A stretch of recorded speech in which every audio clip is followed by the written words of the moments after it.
Hey y'all, happy Sunday and welcome back, and welcome to you if you're new to my channel.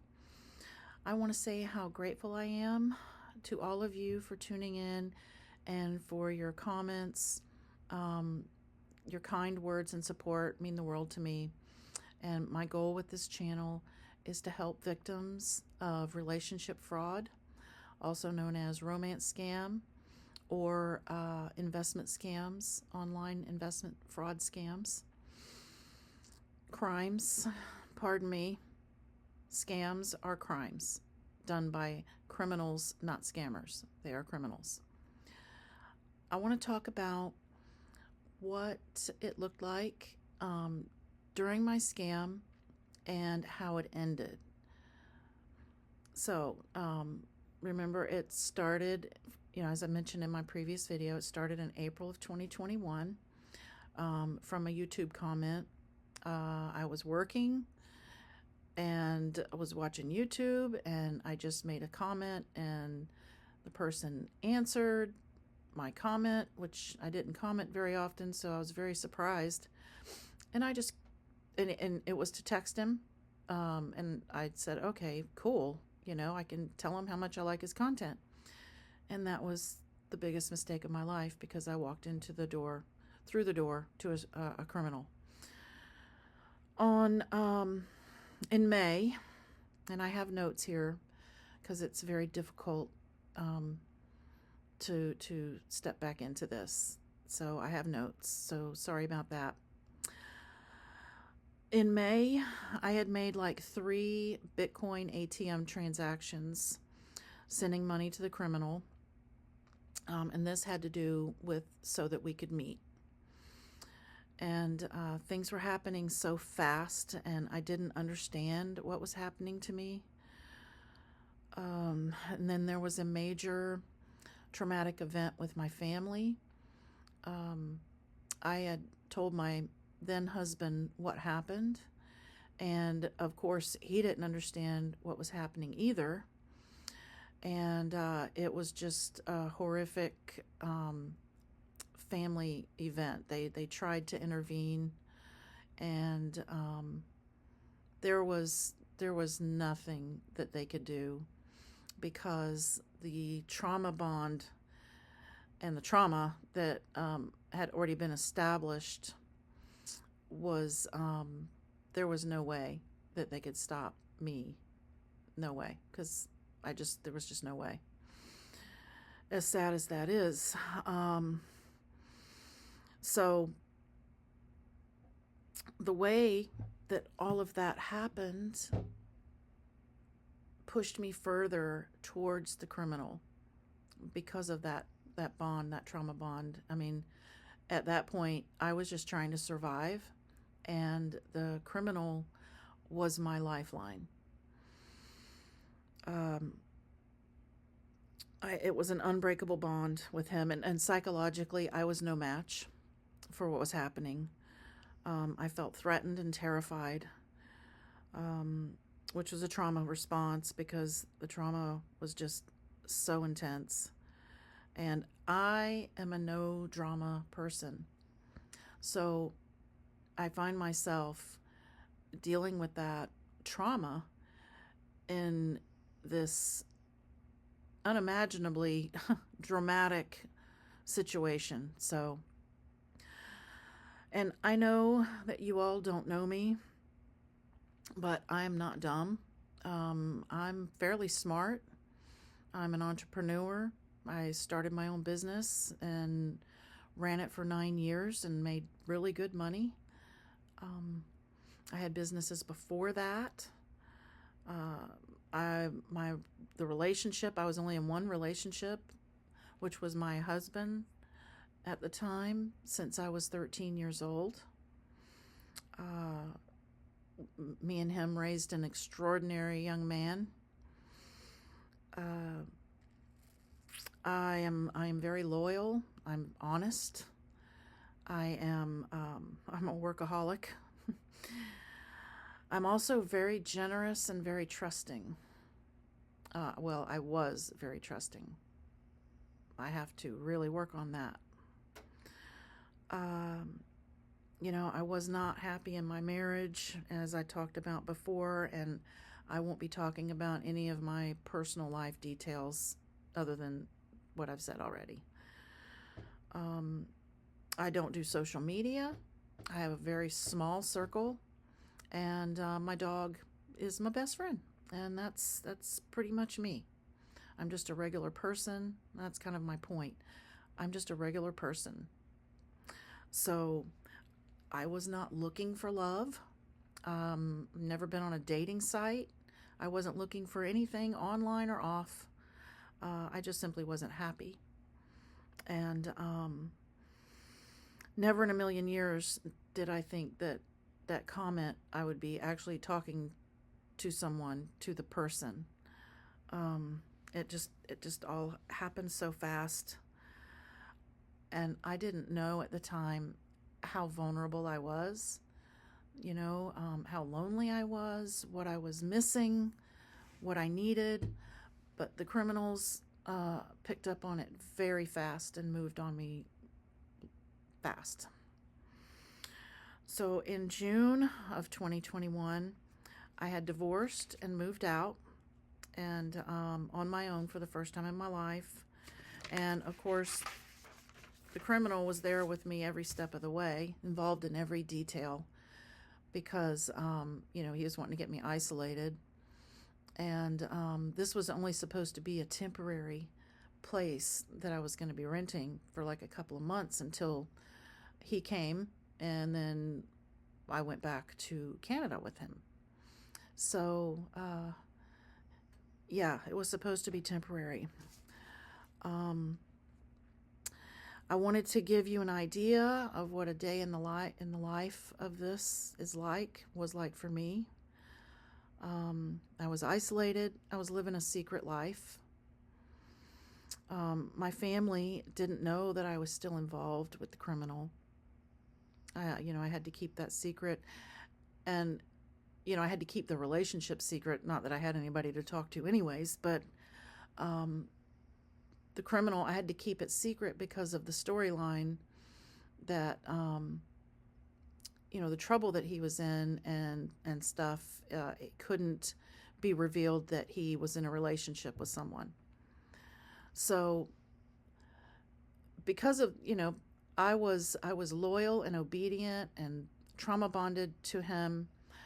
So keeping it secret and protecting him was exactly what I did. Tell me that, don't worry, when we're together soon, everything will work out fine. Everything will be fine. Don't worry. So that kind of kept me, right in there.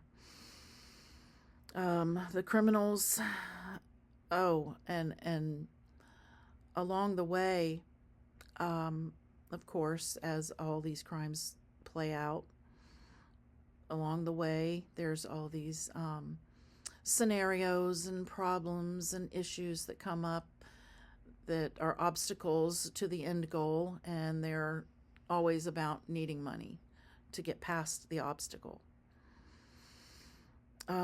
These criminals played along with the real guy so precisely. It's mind-boggling. There was so much detail that we would talk about on a daily basis about his management, about meetings, about trips, about his social media, about his friends, his family, his parents, just pretty much everything, just all normal stuff that people talk about. And I just don't know. I mean, the criminals, they had to have been constantly tuned in to his social media just like I was, because they just were on it. And I guess they did because it was worth it, because I was very profitable. Still to this day, I don't know how they did it. And there must have been slip-ups here and there that I didn't catch. I still don't know what they were, but there had to have been. It would be impossible for there not to have been, but my brain didn't see them, didn't recognize them, or whatever. But I don't think there was too many. but I don't know. The criminal and I communicated on WhatsApp. Sometimes I would bring up having a phone call, but he would explain it away. And then sometimes he would get mad at me, and then he would gaslight me. And I didn't like making him mad because he would, be mean, and he would pull away from me, which was torture to me because he was my lifeline. So that's how the whole phone call. He said he couldn't, for whatever reason. He couldn't. He always had a reason. We chatted every morning with our coffee, during the day, lunchtime, evening time, wee hours of the morning. It was constant. And so many plans, scenarios, like I said, preventing our plans. It's very difficult to step back into this, and I don't want to get in too deep into too many other details, but in June of 2022, I was out of money, and the relationship was starting to get colder.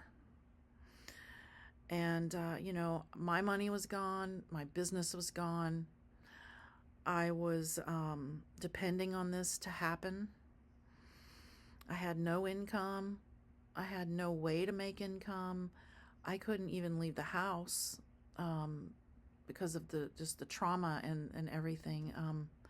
I couldn't function at all, and my business was my livelihood. That's what I did, and I couldn't do that anymore. It was just way too much trauma at that point. And just as an example of a manipulation, I was sound asleep one night, and texts would come all the time, but this was like 4:30 in the morning, and I got a text, and the text said, and I'll just say this word, babe, what do you think happens when we die? And I was out of a dead sleep saying, what is that? What does that mean? My trauma brain was just like, didn't know what to do with that. I was trying to justify it that, maybe he was worried about his aging parents, so I just told him what I thought, and that was pretty much the end of that text. And it was very disturbing, and it messed with my mind, just wondering what did that mean? Did that mean I was going to be harmed? I don't know, but that was just messing with my head.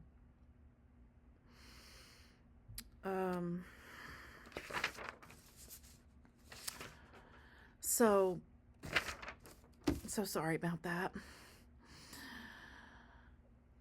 Also, during the crime, the criminal was amazingly supportive of me.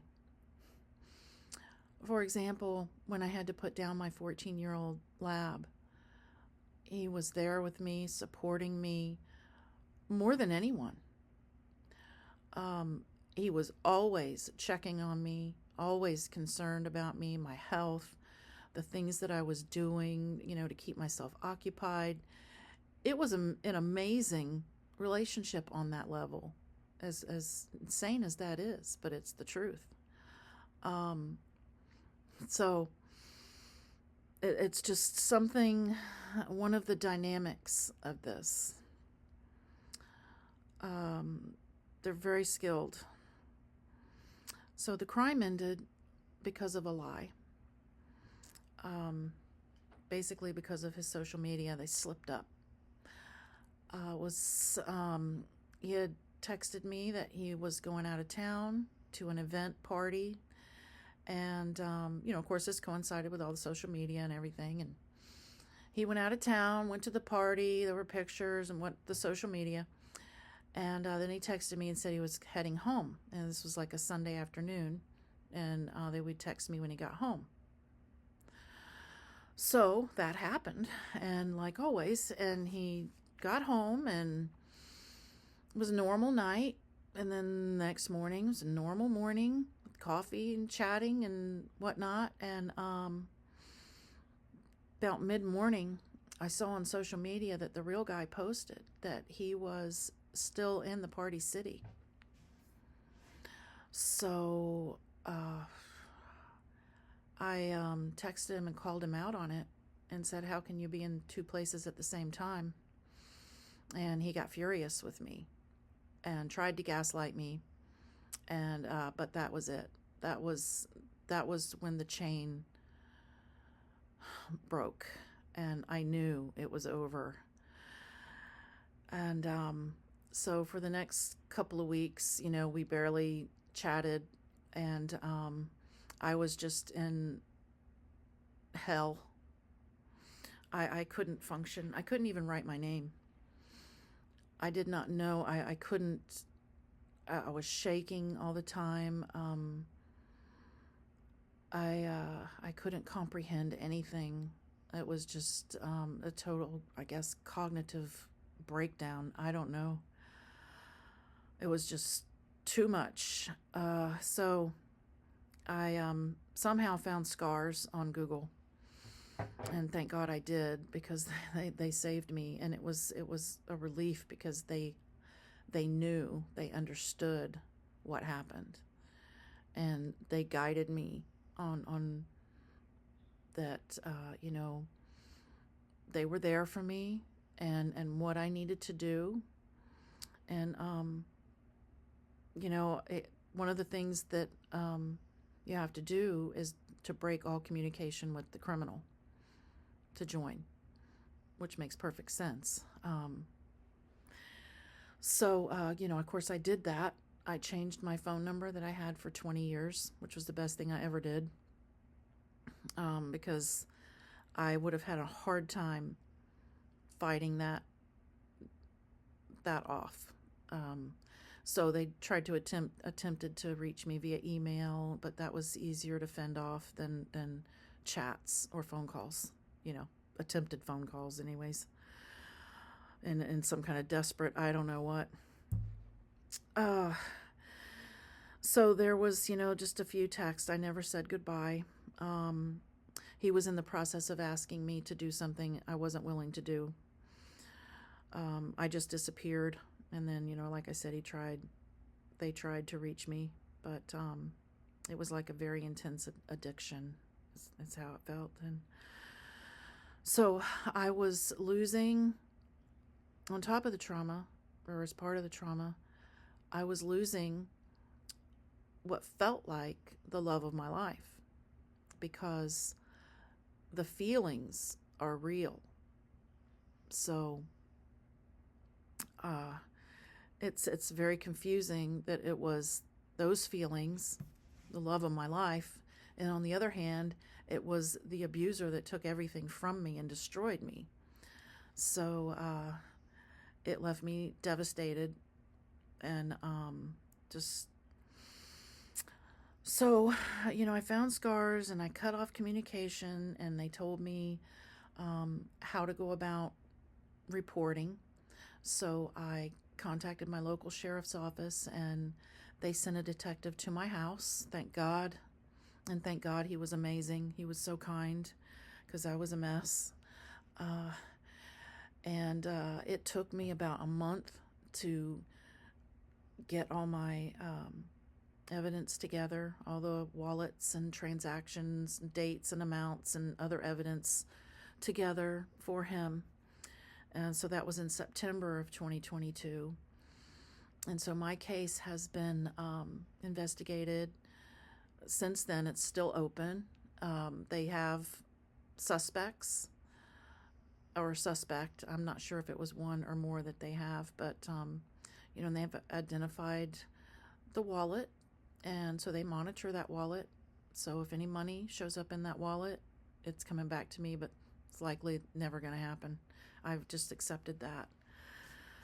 And I've accepted that the person or the persons will probably never be brought to justice, because it's Nigeria.